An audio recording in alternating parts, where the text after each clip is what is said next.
Yes, the mining antenna is secure. That's great. But what happened to Terra LUNA? It crashed harder than Humpty Dumpty in 1929. Oh my gosh. And it's such a big community. And there's so much things going on with Luna, the cryptocurrency. Do they have a plan? Let's take a fine look.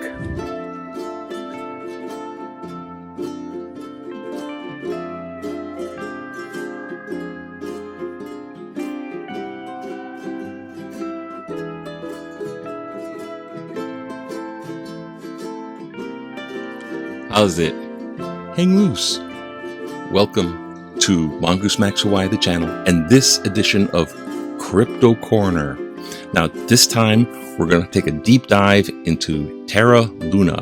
Luna, the token. I don't think it's a coin. I think it's a token, and it moves on a smart chain, which is on top of the blockchain.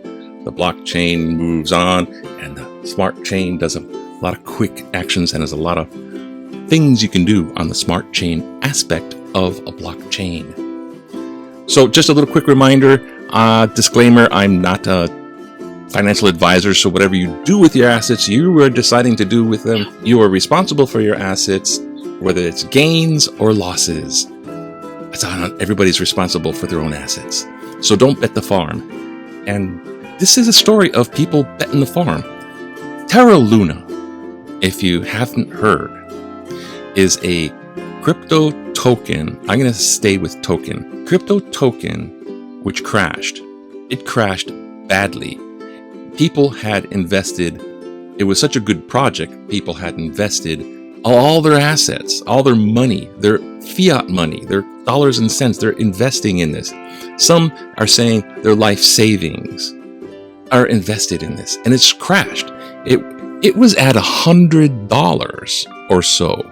Then $80 and $90, and then it went down like the stock market crash of 1929, all wrapped up into this little bubble of Terra, the big project, and Terra LUNA, the token. Now, what's the story about all this? What's going on? Why should I deep dive into this technical stuff? Well, this is like a case study, and you can learn a lot. So don't mind too much of the technical, because I'm going to try to do this fast and try to do it accurately. Think general gist of what is going on. Because when it crashed, it was down to less than a penny. How about 3/100th of a penny? So $100 to 3/100th of a penny per token. That's a loss. And people are crying and, standing on the edge of bridges. Well, don't jump. There might be a plan, because there's such a great big community and everybody is in this community. They want to try to make a plan. So we're going to look at what the heck is the crash, what was involved in that, and the plan. But first, a little understanding of Terra LUNA. So what I'm going to do is first go back to Terra LUNA's website. So we'll go here. Terra assets supported by leading blockchains. It is on other blockchains. It jumps up on and rides the lightning on other blockchains. It's not its own blockchain itself. And the last time I went visiting Terra LUNA, visit the Terra Bridge, which we'll take a glance at, it was down. It was like a road closed. It was like, we're disconnected. We're not operating at the moment. Well, they shut it down because it went down so low, they didn't know what to do. So here's Terra, the giant company. Well, it was meant to be a giant company and had such great ideas and grandiose things, which you'll see right here, that a lot of people jumped in on it. It looks great. I mean, the project looks fantastic. So it's programmable money for the internet. Spend, save, and stake like never before. Terra LUNA is a public blockchain protocol, not a public blockchain, deploying a suite of algorithmic decentralized stablecoins. Mark the word stablecoin, it plays in here, underpinning a thriving ecosystem which brings DeFi, or decentralized financing, to the masses. So it's kind of like, you too can enter the DeFi complicated and most excellent, amazing world. But notice stable coins which underpin. So if something goes wrong with the stable coins, which happened, it will. So there's a big community under hashtag lunatic. So you too can become a lunatic and follow them on Discord and Reddit. And well, there's Reddits about it. You can follow them on many platforms, probably Instagram and all kind of thing. Here we go.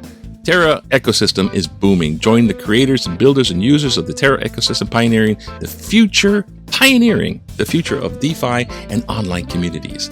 So it was plans to be huge, and you too can build on Terra and do some things yourself. So if you look, there's vibrant smart contract platform. You can build on that.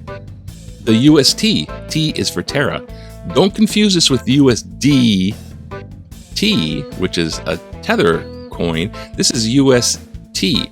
So their tether is supposed to be to $1. So to avoid confusion, I say UST Terra. But this stable coin is what decoupled and starts the whole avalanche.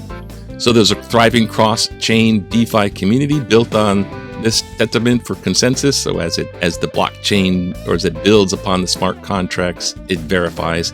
The Terra documentary, so you can watch their selling points and how great it is on the documentary. I'm not going to go there. Terra is leading cross-chain protocol in the industry with Terra assets supported by leading blockchains. With Terra assets, the Luna coin, or token, I should say, supported by leading blockchains. So there's a lot of blockchains underneath, but they're not their own blockchain. So what does this all mean? How did the crash happen? What happened? I'm all confused. I'm all interested in what happened. What was this giant fall? They say that the UST, which is supposed to be at $1, so you do your trading. Oh, I have a gain, and I'll put it into UST so it's stable. And then later I can bank it in my account. So here's Terra coin as it stands now, our Luna token as it stands now. It's up a whopping 41%. That sounds good. It's gone up 41.5%, up to, let's see, to 1/100th of a penny. So 2/100th of a penny it's going up. Wow, that's like, where was it? A lot lower, that's where. So the market cap is $1.3 billion. So there's a $1.3 billion value of the Terra Luna token. That's a lot of money. And this is like what's in the balance. This is what's at stake. Now, 24 hours in one day, $1.5 billion worth of this stuff is going back and forth in one day. So that's a lot of trading going. I mean, well, yeah, buying and selling. Okay, let's say buying and selling. The circulating supply, how many Terra Lunas are out there? 6.5 trillion. There's billion. This one's trillion. 6.5 trillion coins. That's 1,000 more than a billion. Total supply, 7 trillion coins. Why so much? Because they're trying to save their coin, and the max supply is at infinity. There's unlimited amount of coins they can print up. So if you had $1, you can get 5,000 coins right now. Like, why don't I just buy the dip? Buy it when it's down. Here's a little quick look at the graph, the indicator graph. Back in April, which is like March, April, May, back in April, 1,000 years ago, last month, this thing was at 9,400. What is this one? That's like almost $100. It was $100 before, I think, but I'm not going to go back. But it's like approximately $100 to $80 right here in this stretch. Then all of a sudden, the first week of May, it's going from 80, and then it just dropped. Because this is where the crash happened. Now down here, it's at $2. People think, oh, an $80 coin at $2 is a bargain. I'm going to buy in. Now look down below. You see this light gray. This light gray graph here is showing you how much volume in the day is being traded. So over here, average volume. Now, when it's crashing, there's a lot, because a lot is being sold and probably a lot is being bought. So look right here. This is at point, this is like not even 1 cent. And there's a lot of volume going on. Is more of it being bought? Probably, because they're made a lot of coins. And so they're wanting to buy back the coins and make an asset worthy of regaining the trust of everybody. So just like in the regular economy with dollars and cents, fiat money, If prices go up because they're passing off the price to the consumer, companies are losing money, pass the price to the consumer. So the prices go up. Like in the recent, the COVID plague and the wars internationally, and politic budget in Congress. They're passing stuff off to the consumer. So the prices go up. Prices go up, it's inflation, fight inflation. Well, one thing which is a bad idea to fight inflation, which they've done before in history, is just print a bunch more money. Oh, print a bunch more money, it's off into circulation, and people have more money to buy with higher prices. So it works out temporarily. And then the prices, and print more money in the prices, and that's called hyperinflation. And eventually, they print so much money that the dollar or mark or yen or pound, whatever, whoever's printing money, the value of it goes down. So you've already heard the value of the dollar, all the value of anything, it'll go down. And that's when you get into history where you have a bucket of whatever marks to buy a loaf of bread. Hyperinflation. So printing money is not a good idea. So they're printing Luna coin. So they're operating on the same thing, and they're coming up with what? 0.2/100th of a cent. That's not a good plan. So the Terra community got together and they're trying to figure out what kind of plan it is. But what really happened? What was going on? There's a stable coin, UST, for Terra. The market is volatile. It's going up and down. You might trade, buy low, sell high, and you have a little gain. You transfer or swap that gain into a stable coin, because a stable coin is connected to the dollar, right? 1 UST equals $1. So when you put it in there, it's safe, it's stable. Unless the price of the UST starts to, they say, decouple. It starts to not be $1. It's going down. So your stable coin, where your assets are, because you gained this and you put it in there, it's supposed to be stable. It's not 1-to-1 couple, it's decoupled. So the UST is now like 30 cents or something, it's going down. And people see that, they panic, and it's, whoa, I'm getting out of here. I'm taking my assets out before it goes completely poof and worthless. So the decoupling of the UST is what caused this humongous crash. And that was the story. But that's not all the story. My friend in Terra, I'll try to put a screen thing up here. On Reddit, anonymous on Reddit, is where all my brilliant information comes from. But somebody ratted out the story here. It could be true, maybe, but it sounds legit. Anonymous on Reddit about the Terra Luna attack explained. Now there's this guy, Do Kwan, who's the founder and head guy of Terra and the whole project, and he was getting a little arrogant, so making some challenges to some big whales, and this is kind of what went down according to Anonymous. BlackRock and Citadel borrowed 100,000 BTC, so 100K of Bitcoin. Think that in for a second. From Gemini, it appears on their loan book. So they borrowed this money. Bitcoin, 100,000 Bitcoin. They swapped 25,000 of that BTC for UST, Terra. This was all done quietly in anticipation of the attack. When the time was right, they called up Do Kwan at Terra Foundation and said they wanted to sell a lot of Bitcoin for UST. And it was a large trade.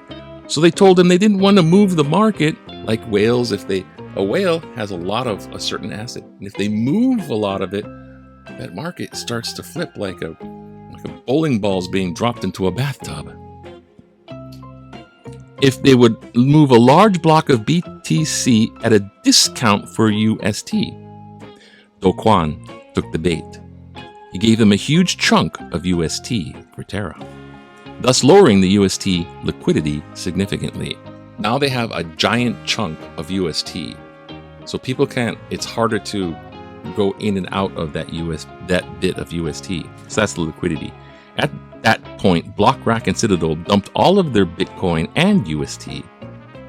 They dumped it. They sold it, causing massive slippage, which is this price eradicate move, and triggered a cascade of forced selling in both assets, the Bitcoin and the UST for Terra. The real problem was Blockchain and Citadel knew that Anchor, which holds a lot of Luna, was a Ponzi scheme. They were offering 20% staking APY, for Christ's sake.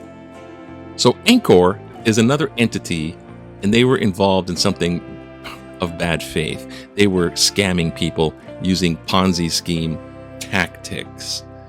So basically they would take in people's Luna, and they would say that they say that they would have more than they actually had, and paying other people with Luna that they're pulling in. And so they didn't have the Luna, but they didn't have the capacity to perform what they were telling.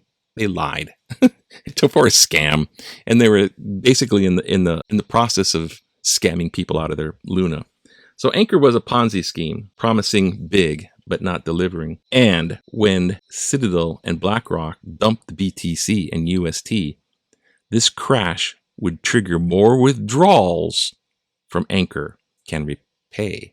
So they would not be able. So Anchor would fall apart because it's a scam anyways, but it accelerated it. These forced withdrawals and selling would trigger a massive sell-off in Luna, thus further breaking the $1 peg to the UST Terra and wrecking the market further. So that's where when it depegged and then Anchor crashes, then it really depegged. BlackRock and Citadel can now buy the BTC back cheaply and repay the loan to the original and pocket the difference. Meanwhile, billions of longs and Bitcoin VAR were wiped out. Those projects are there. This was pure market manipulation. Holy mackerel. So the whole thing was an attack on Do Kwan. Now the Luna community is excitedly, the Luna community is running like chickens with their heads cut off. I mean, they're just going crazy and everything's falling apart. So, but if we look back at the Terra bridge here, this is the Terra website again. And this is kind of a swapping bridge. This is their Terra bridge. If you look down here, you can go from Ethereum, blockchain. Oh, what kind of connect your wallet? What wallet do you have? I actually have a MetaMask wallet, but I'm not going to connect it. Thank you. But you can move from different blockchains and then connect the wallet associated with it. I want to connect right here. And you can use Wormhole or Shuttle or XLR and to another blockchain. So one that you might have. In order to connect to the blockchain, you got to have the appropriate wallet. And in this connection, which is apparently going over Terra, do not use Wormhole transfer to send refunds or exchange Coinbase, etc. So if you happen to be using a Coinbase, maybe you should use Shuttle. And then if you have Shuttle, be careful about the Shuttle. It's scheduled to be deprecated or taken apart. More details soon. We'll tell you when we're going to pull it apart. The Shuttle is safe to use for the time being, but use at your own risk. Connect your wallet if you so dare. So say if I wanted to take my Luna out of here and put it someplace else, it's completely sketchy as far as I'm concerned. It's a neat looking thing to do, but I'd be very, very careful. Basically, I'm not recommending it for myself. But if I was on Ethereum, I could connect my MetaMask wallet, which I'm going to shut down right here. No for now. So what Terra assets supported by the leading blockchains? Okay, watch the documentary. This part is all pretty much hype on it. It's hyped up. So what is the Terra community going to do? It's decentralized. There's no leader of the pack. The community has gotten together and the community has decided they're going to vote on their social media platforms upon the best way forward to save Luna token and people's assets, because they did sell the farm in order to do this. So over here is the most voted on. Now this is off of Terra Station. This is one of they got together and had different proposals, and they voted on the proposal. And this seems to be the leading voted. So this will happen if it wins the vote. 93.5% yes, do this. And this is what it is. I'll read it again. I'll do a screenshot for that too. It says, burn and remedy fee with each Luna transaction. Now remember the 1.5 or $1.9 billion worth of transaction per day? It relates to that. Each transaction fee of Luna, based on our volume, which is around $3 billion last 24 hours. At the moment, if we implemented only a 3% burn fee tax on each buy and sell transaction, we could burn around 300,000 million billion trillion. 300 trillion? Is this number right? 1,000 million billion. It says 300 trillion. 300 or 300 000 Luna. That's 300 trillion. Okay. But they're working with unlimited. So what would that do? The supply of Luna would go down. When they burn it, it's like, okay, there's 7 billion or 7 trillion, but they want to burn 300 trillion? I don't know. Something doesn't make sense. But the idea is you burn off the excess, so there's less Luna. The supply is less. Even though it's unlimited, it's less. So that's what a burn is. But a 3% tax on the transaction, which is high transactions, a lot of them. At the time of the writing of this proposal, I took price at 0.003, which is 3/100th of a cent, which is basically now. This burn tax could be a measure put in place until the supply is low enough for us. So they talking about this big burn off. You could even implement temporary 1% of the volume going to the people that lost money during the crash. So before it went from $80 down to less than a cent, less than a penny, $80 to less than a penny. So those people lost a lot. So it's going to be a fund to help them somewhat. Wouldn't that be wonderful? Motivation. We could have, okay, it's a typo. Wonderful. Wouldn't that be wonderful? Motivation. People, we have a huge volume that can be taken advantage of. Instead of fighting with each other, we should implement some measures that could help the ecosystem. Vote. Submitted 3 days ago, so that's probably 4 days ago right now. So that's the conclusion. That's the thing. They're going to burn off the excess, so hopefully the price will stabilize and use some. So they're internally trying to fix this. So let's see if this works, because printing a whole bunch of Luna, I saw that's not going to work, and it apparently didn't. So anyhow, not to be too long, but there it is. I hope you gathered some type of thing. Watch Luna to see how it goes. Aloha. See you next time on Crypto Corner.